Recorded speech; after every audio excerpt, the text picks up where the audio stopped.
क्या बीजेपी भारत देश में निष्पक्ष चुनाव खत्म करना चाहती है? क्या भाजपा की सरकार लोकतंत्र की कोई अहमियत नहीं समझती? क्या भाजपा की सरकार के लिए संवैधानिक संस्थाओं की कोई अहमियत नहीं है? क्या भाजपा सरकार हर संवैधानिक संस्था को अपनी कठपुतली बनाना चाहती है? क्या भाजपा सरकार सुप्रीम कोर्ट के फैसले की कोई सम्मान नहीं करती, उसकी कोई अहमियत नहीं समझती? ये कुछ सवाल हैं जो बिल पढ़ने के बाद मेरे जहन में आए, और वो इसलिए आए क्योंकि इस बिल के माध्यम से ये सरकार चुनाव आयोग को पूरी तरीके से अपने नियंत्रण में लेना चाहती है, यानी कि चुनाव आयोग पे पूर्ण कब्जा चाहती है। मैम, चुनाव आयोग के 3 सदस्य होते हैं, एक मुख्य चुनाव आयुक्त यानी कि चीफ इलेक्शन कमिश्नर और 2 अतिरिक्त इलेक्शन कमिश्नर्स। इनकी चयन और नियुक्ति इस बिल के माध्यम से पूरी तरीके से सरकार के हाथों में आ जाएगी, और वे जिसको चाहें, चाहे वो पार्टी का शख्स हो, यस मैन हो, पार्टी मैन हो, जिस मर्जी को चाहें वे चुनाव आयुक्त बना सकते हैं। चुनाव आयोग की हमारे देश के चुनावों में बड़ी महत्वपूर्ण भूमिका है। किसका वोट बनेगा, किसका वोट कटेगा, ये चुनाव आयोग तय करता है। किस तारीख पे चुनाव होगा, कितने चरण में चुनाव होगा, ये चुनाव आयोग तय करता है। ईवीएम मशीन कहां कहां भेजी जाएंगी, उसका नियंत्रण, उसका मैनेजमेंट, उसका योग, उसका प्रयोग, सारी चीजें चुनाव आयोग तय करता है। तो इसीलिए चुनाव आयोग एक बड़ी महत्वपूर्ण संस्था है इस देश के फ्री एंड फेयर इलेक्शंस के लिए।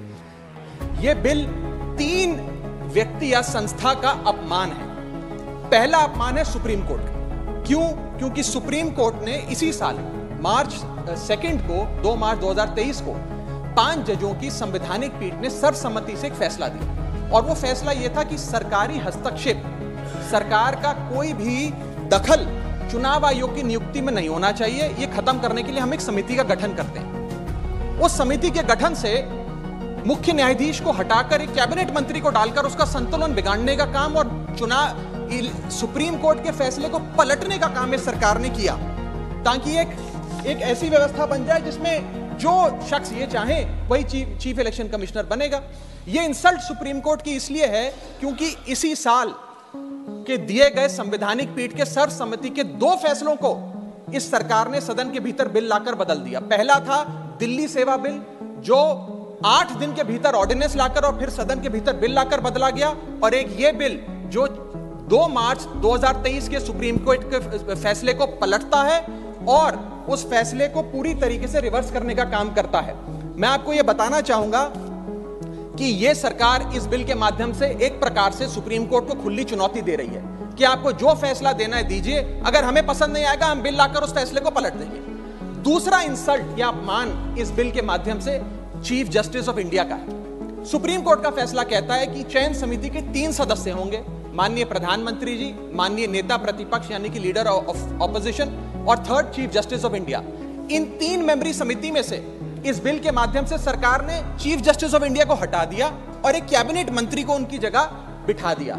चीफ जस्टिस ऑफ इंडिया से इतना परहेज कि साफ तौर पे उन्हें इस समिति से हटाने के लिए इस बिल को लाया गया। मैं सरकार तीसरी इंसल्ट इस बिल के माध्यम से भाजपा सरकार एक ऐसे शख्स की कर रही है जो व्यक्ति भाजपा का संस्थापक थे, जो व्यक्ति आज भी भाजपा के मार्गदर्शक हैं, जो व्यक्ति भाजपा के भीष्म पितामह के नाम से जाने जाते हैं, वो व्यक्ति जो भारत देश के पूर्व प्रधानमंत्री रहे यानी कि लालकृष्ण आडवाणी जी, पूर्व उप प्रधानमंत्री रहे। मैम, 2 जून 2012 को, और मैं राज्यसभा के पटल पे इस लेटर को रखूंगा, 2 जून 2012 को माननीय लालकृष्ण आडवाणी जी ने उस समय के प्रधानमंत्री डॉक्टर मनमोहन सिंह को पत्र लिखकर कहा कि चुनाव आयोग की जो भूमिका है चुनावों में बड़ी महत्वपूर्ण है, उसकी नियुक्ति पर एक बहुत बड़ा संदेह, प्रश्न चिन्ह लगा हुआ है और उसकी नियुक्ति सरकार के हाथ में नहीं होनी चाहिए। और वो यानी कि आडवाणी जी भी चीफ इलेक्शन कमिश्नर की स्वतंत्रता के लिए, चुनाव आयोग की स्वतंत्रता के लिए लड़ते रहे, लेकिन इन लोगों ने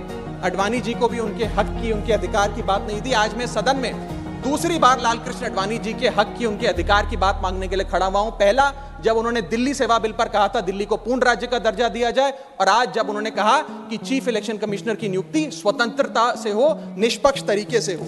आगे मैं 3 महत्वपूर्ण कारण बताना चाहूंगा मैडम, जिसके चलते ये बिल को आज मैं और मुझे लगता है समस्त विपक्ष अपोज करता है। पहला कि ये बिल पूरी तरीके से इलीगल है, गैर कानूनी है, और वो इसलिए है क्योंकि you can not reverse a supreme court judgment without changing the very basis of it. यानी कि अगर आपको सुप्रीम कोर्ट के फैसले को पलटना है तो सुप्रीम कोर्ट जिस फैसले को देते हुए जिस आधार को रेफर करता है, आपको उस आधार को बदलना पड़ेगा। आप सीधा फैसला नहीं पलट सकते।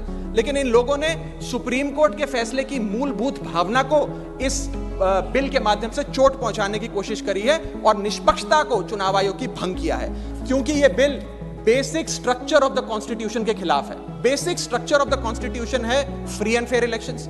Basic structure of the constitution है निष्पक्ष चुनाव और डेमोक्रेसी। अगर बायस्ड इलेक्शन कमीशन होगा तो चुनाव भी बायस्ड होगा। अगर गैर निष्पक्ष तरीके से चुनाव आयोग चुना जाएगा तो हिंदुस्तान में चुनाव भी गैर निष्पक्ष तरीके से होंगे। इसीलिए यह basic structure of the constitution को भी पूरी तरीके से वायलेट करता है। मैं आगे बताना चाहूंगा कि दूसरा महत्वपूर्ण कारण क्यों यह बिल एक प्रकार से सरकार के हाथ में चुनाव आयोग का पूरा नियंत्रण दे देता है। Why is the selection committee biased in the favor of the government? Supreme court ने कहा 3 मेंबरी समिति होगी जो तय करेगी कि चुनाव आयोग में कौन कौन बैठेगा। प्रधानमंत्री, लीडर ऑफ ऑपोजिशन और चीफ जस्टिस ऑफ इंडिया। इसमें से चीफ जस्टिस ऑफ इंडिया को निकाल बाहर कर एक कैबिनेट मिनिस्टर को इसमें डालकर पूरा नियंत्रण सिलेक्शन समिति का इन लोगों ने बिगाड़ दिया, जिसके चलते आज इस समिति में सरकार के पास 2 वोट हैं। 2:1 से सारे फैसले मेजॉरिटी से सरकार ले सकती है। इसमें सर्वसम्मति से फैसला नहीं लेना, यूनानिमिटी से फैसला नहीं लेना। सरकार चाहे तो 2:1 से कोई भी फैसला ले सकती है। यानी कि सारा नियंत्रण कौन मुख्य चुनाव आयुक्त होंगे, कौन चुनाव आयुक्त होंगे, ये सरकार के हाथ में आ जाता है। और ये एक ऐसी व्यवस्था बनाता है कि एक पार्टी मैन, एक यस मैन चुनाव आयुक्त बन सकता है। वो दिन भी दूर नहीं कि चाहे भाजपा अगर कल तो संबित पात्रा को चीफ इलेक्शन कमिश्नर बना सकती है मैडम, और 2:1 के रेशियो से संबित पात्रा देश के चीफ इलेक्शन कमिश्नर बन सकते हैं। आप सोचिए कि ये कितना खतरनाक होगा अगर वो चीफ इलेक्शन कमिश्नर बन गए। मैं आगे चलता हूं। पैरा 9 इस सुप्रीम कोर्ट जजमेंट का कहता है, the executive alone being involved in the appointment ensures that the commission becomes and remains a partisan body and the branch of the executive. The independence of the commission is intimately interlinked with the process of appointment. यानी कि supreme court ये कहता है कि चयन का जो पूरा प्रोसेस है वो पूरी तरीके से इलेक्शंस कैसे होंगे, फ्री होंगे कि फेयर होंगे, वो तय करता है। मैं आगे चलता हूं, 14 मिनट है मैडम, अभी तो 6 मिनट बाकी है। सुप्रीम कोर्ट आगे अपने पैरा 186 में हाईलाइट करते हुए कहता है, a person who is weak-kneed before the powers that be cannot be appointed as the election commissioner. A person who is in a state of obligation or feels indebted to the person who has appointed him fails the nation and can have no place in the conduct of elections, forming the very foundation of our democracy. An independent person cannot be biased. It is important that the appointment must be overshadowed even by a perception that a yes man will decide the fate of the democracy and all its promises. यानी कि केवल निष्पक्ष चयन ही होना जरूरी नहीं है, निष्पक्ष चयन जनता को नजर आना भी जरूरी है। It must not only be done, it must be seen to be done. ये सुप्रीम कोर्ट बात कहता है। मैं आगे चलता हूं। तीसरा कारण कि क्यों हम इस बिल को अपोज कर रहे हैं वो है कि ये जो प्रपोज्ड सिलेक्शन कमिटी है इसमें कोई चेक्स एंड बैलेंसेस नहीं है। चेक्स एंड बैलेंसेस इसलिए नहीं है क्योंकि सारे फैसले तो सरकार के पक्ष में होंगे। 2 मंत्री सरकार के उसमें बैठे हैं, एलओपी को मात्र फॉर्मेलिटी के लिए इसमें बिठाया गया है, तो एक प्रकार का फिक्स्ड मैच इसमें नजर आता है। अब आप ही सोचिए, 3 मेंबरी समिति है जिसमें माननीय प्रधानमंत्री जी हैं, मान लेते हैं हमारे सदन के लीडर ऑफ ऑपोजिशन मल्लिकार्जुन खड़गे जी उसके सदस्य हैं, और 3rd मेंबर अर्जुन मेघवाल जी कानून मंत्री यहां बैठे हैं वो हैं। अब इनकी बैठक चल रही है, इसमें माननीय प्रधानमंत्री जी कहते हैं कि मैं रमेश नाम के शख्स को चीफ इलेक्शन कमिश्नर बनाना चाहता हूं। खड़गे साहब कहते हैं कि मैं रमेश को नहीं सुरेश को चीफ इलेक्शन कमिश्नर बनाना चाहता हूं। क्या अर्जुन मेघवाल जी जो इसी सरकार के कानून मंत्री हैं वो प्रधानमंत्री जी को ये कह सकते हैं कि नहीं प्रधानमंत्री जी रमेश ठीक नहीं है, खड़गे साहब ने जिसको नॉमिनेट किया है सुरेश, मैं भी उसी के हक में वोट देता हूं, उसका चयन हो, वो चीफ इलेक्शन कमिश्नर बने? ये तो हो ही नहीं सकता। तो जो सरकार चाहेगी वही होगा। तो एक प्रकार से निष्पक्षता और स्वतंत्रता चीफ इलेक्शन कमिश्नर की खत्म करने का काम ये करती है। हमने बचपन में एक मुहावरा सुना था, जिसकी लाठी उसकी भैंस। तो ये पूरी तरीके से इस बिल में सिद्ध होता है कि लाठी भी इनकी, तो फिर इस कानून के माध्यम से भैंस भी इनकी। मैं आपको एक और उदाहरण के माध्यम से समझाता हूं। मान लीजिए भारत और ऑस्ट्रेलिया का क्रिकेट मैच हो रहा है। उस क्रिकेट मैच में अंपायर कौन होगा वो एक 3 मेंबर की समिति तय करेगी जो मैच कराएगी। वो 3 मेंबर की समिति में एक ऑस्ट्रेलिया के कैप्टन पैट कमिंग्स होंगे, दूसरे ऑस्ट्रेलिया के प्रसिद्ध प्लेयर डेविड वार्नर होंगे और थर्ड भारत के कप्तान रोहित शर्मा होंगे। अब ये 3 मेंबरी समिति अगर किसी अंपायर को चुनेगी तो वो अंपायर तो हमेशा ही ऑस्ट्रेलिया के साथ होगा, क्योंकि 2-1 की बहुमत ऑस्ट्रेलिया के साथ है। तो क्या निष्पक्ष मैच हो सकता है? क्या इंडिया इंडिपेंडेंट मैच खेल सकती है? ऐसा